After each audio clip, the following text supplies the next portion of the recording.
Yeah, he's a really good football player. Takes care of the football. He was a freshman last year. Thought probably one of the better freshmen in the country as far as quarterback wise. And the last drive of the game, he led them down the field and got a field goal out of it and tied the score up. And everybody thinks about him throwing the ball through the air because they're putting up a lot of passing numbers. But he's also has the ability to get you out of a jam in a scramble game. Just somehow gets out of there and breaks loose and gets the field. I think he had a couple scrambles late in our game last year that got him down the field and moved the ball for him. So we got to account for him, not only his arm strength and just there, but also scrambling. I think he's, I told our guys, he's comparable to Holton pre-snap as far as getting him in the right play, getting a lot of checks, seeing the RPO out wide, doing some things like that, and just his pre-snap mannerisms as far as how it goes about his snap count. So, good player. I think this league's full of a lot of good quarterbacks, and he's one of them. How do you tackle getting off the field on third down? Yeah, we got to do a better job. A year ago, I think third and long, we were 24 out of 25 success rate. And last couple of weeks it seemed to be Achilles' heel for us. So we got, we've locked in practice, kind of put more situations out there like that for us, making sure we got the right calls in and make sure we're not throwing a call out there that we've had only practiced one time. So we got to do a better job of that. And then just urgency, knowing the sticks, knowing where the chains are at, and the urgency to get off the field. Because we'll get off the field last week on 3rd and 9. I think, back there we have them back on 10-yard line, something like that. If we get off the field right there, we get the ball back to our offense. They probably get it inside the 50. The percentages that we always talk to go up there scoring pretty high.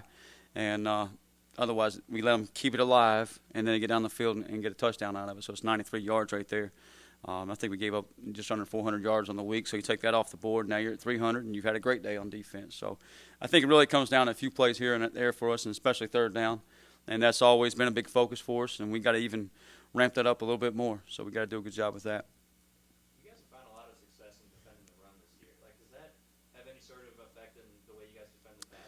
Yeah, it's that's probably our number one priority is stop the run and make them one-dimensional. I think anytime a offense can keep you off balance and they can stay on schedule and stay on balance and they can be in 2nd and 6, 2nd and 5 and keep you guessing, it keeps you on your heels. So we always want to be attacking, stopping the run, and we did that last week, and we were able to put them in 2nd and long, create some tackles for loss, 2nd and 11, and long third down situations. So I think that helps us just knowing the pass is coming. And we got to continue to do that, and then we got to continue to, at certain times, help our coverage out, help our DBs out, and make sure we doubling guys up back there. So it's a kind of a chess game. I told our guys it's a little bit like playing Navy. At certain times, we want to say, hey, hand the ball off, we're going to come tackle it up, and then at certain times, we want to make sure we got the coverage, so we might be weak in the run game. So we got to, go back with a good balance there, so to speak. I think last week we had a lot of guys stacking the box, and we got to go back and balance it back. And some of that's just what Tulane does to you. They squeeze a lot of people in there, so you got a lot of people in there tight. They use 3 backs. I think they're all within like 4 yards of each other rushing this season. Is there anything you can pick up on specific guys in the game, or are they pretty interchangeable? The leading rusher happens to be Hennigan. If you take his yards gained and not away his sacks, so you got to be responsible for him. And I think they're all different. 22 is the bigger back. He's kind of the main guy, has the most carries, and he's going to be downhill on you. They're all experienced. 8's a little bit smaller. They might get him out on the little screen game, flare passes. Sutton, the kid I know out of Georgia, I think he's only played like 10 or 12 snaps, but he's in the game. He's getting out in the pass game right there. So, they all got different types of things they do well. But at the end of the day, we just got to know who's in the game, what it might be, what the situation might present there, and then do a good job tackling those guys up. How do you handle having some of your coaches on your coaching staff assigned to special teams? How does that change things up for you? When we talk about it in our defensive side of the ballroom, it's like, hey, as a defense, as a defensive player, as a defensive coach, you want to control as much of the game as you can, and special teams is a way to do that. And we talked to our guys about, hey, you got to buy into special teams. And I think, our kickoff team set us up and some great opportunities last week. We had them pinned deep. Punt team did a really nice job with that as well. Red Black, put some pressure on the punter as well to make him.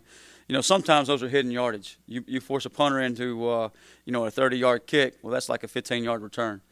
So we've got some defensive guys that are doing a good job, and our defensive coaches take a lot of pride in that as well. So anything to help us win, and anything to help us go get a win on Saturday and make our program better. Not only the guys in our room, but that's everybody in the building. What can we do to help us go get a win this Saturday?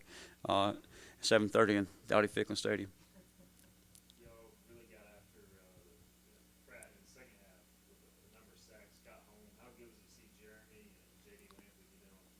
Yeah, so Jeremy, the sack he got, he actually, it's really an effort play. It wasn't like they busted a protection or anything. He comes through the B gap, beats the guard there, and does a really nice job. And that's what that's the Jeremy we know, and that's the Jeremy we want to see a lot of. And as we talk each and every week, JD, how much better he gets each and every week. And it was really nice to see him come through, and he probably played more last week than he's played all season, and showed up in a good positive way. Miles Berry had one back there, so. That adds a lot to our defense, and just getting the guys, the offense in a negative situation and long guarded situation takes a little pressure off of us and puts a little bit more pressure on them to make a play. So that was nice to see those guys coming through and making plays. Anything else for Coach? Good deal. Appreciate you guys.